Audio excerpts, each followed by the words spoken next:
We'll start with Doug Smith from the Toronto Star.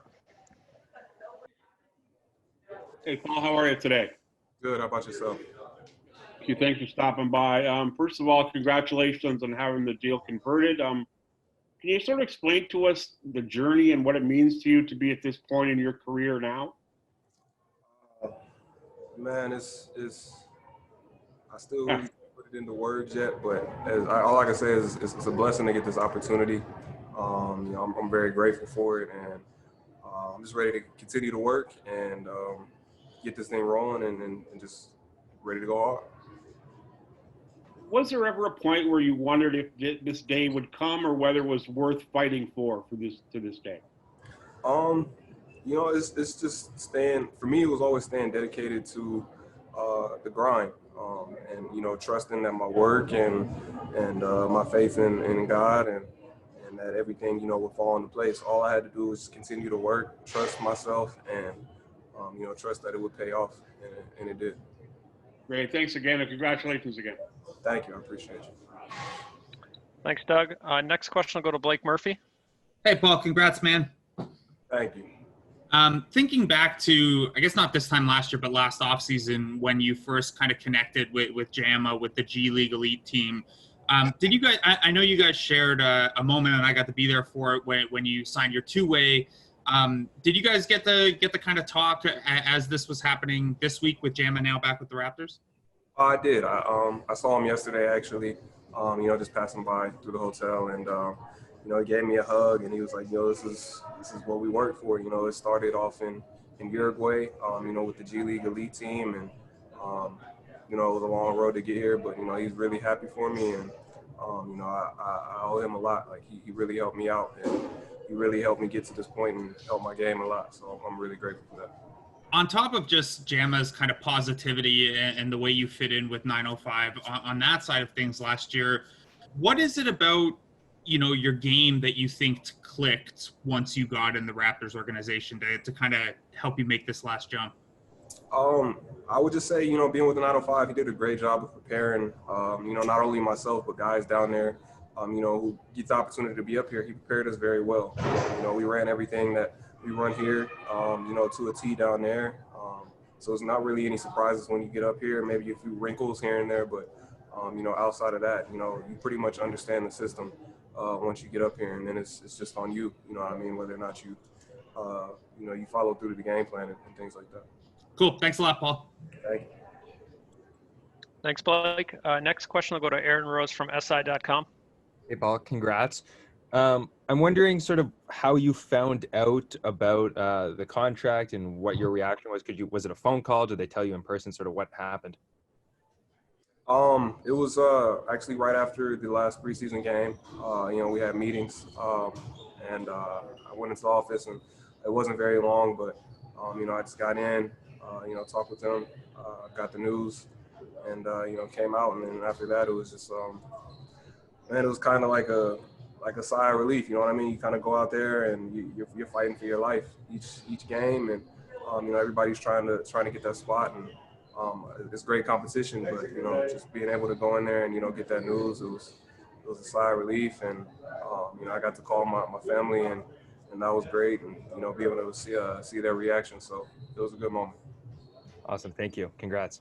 Thank you. Thanks, Aaron. We'll go to Chris O'Leary from Raptors.com.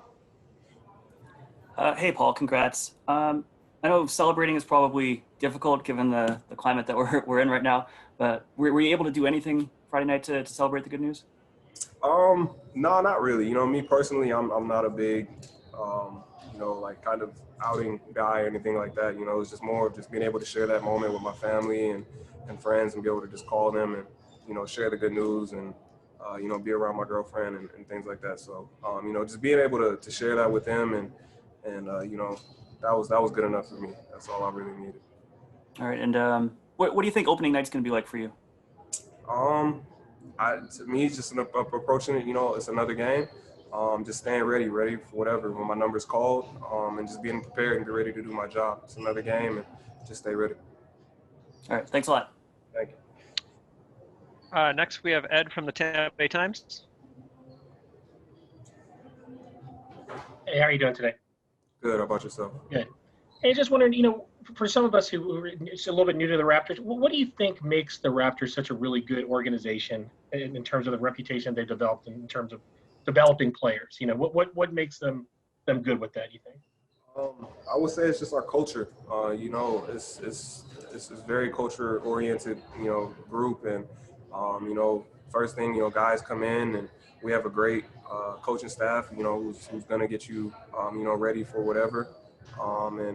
It's a great group of guys and it helps, when they come in and they buy into what coach is trying to say and get done and, being able to buy into to one to get better and learn, the game and learn the system. So I would definitely say that's the biggest thing. Thank you. Thanks, Ed. We'll go to Steven from Sportsnet. Hey, Paul. Congrats on the contract. Thank you. You mentioned culture. What specifically do you mean by that? Is it just like kind of a like a message? What exactly do you mean when you say it's the culture of the team that lets you develop kind of well? Hard work, honestly. It's everybody's here to do one thing, and that's win. And that just you can't do that unless you're going hard. And everybody in here, I feel from top to bottom is a tough guy, tough player. And I feel that's one thing that wins us a lot of games is our toughness. Just being able to play harder than the other team, wanting more than the other team, and just being able to leave it out there all on the floor. And I feel like that's the biggest thing for us. That's what separates us is guys just being able to be tough and play the game the right way. And you mentioned how you're able to kind of fit in with the Raptors kind of seamlessly since you got to the big club. Was that just because there was consistent messaging between the 905 with JAMA and then coming up here with the big club?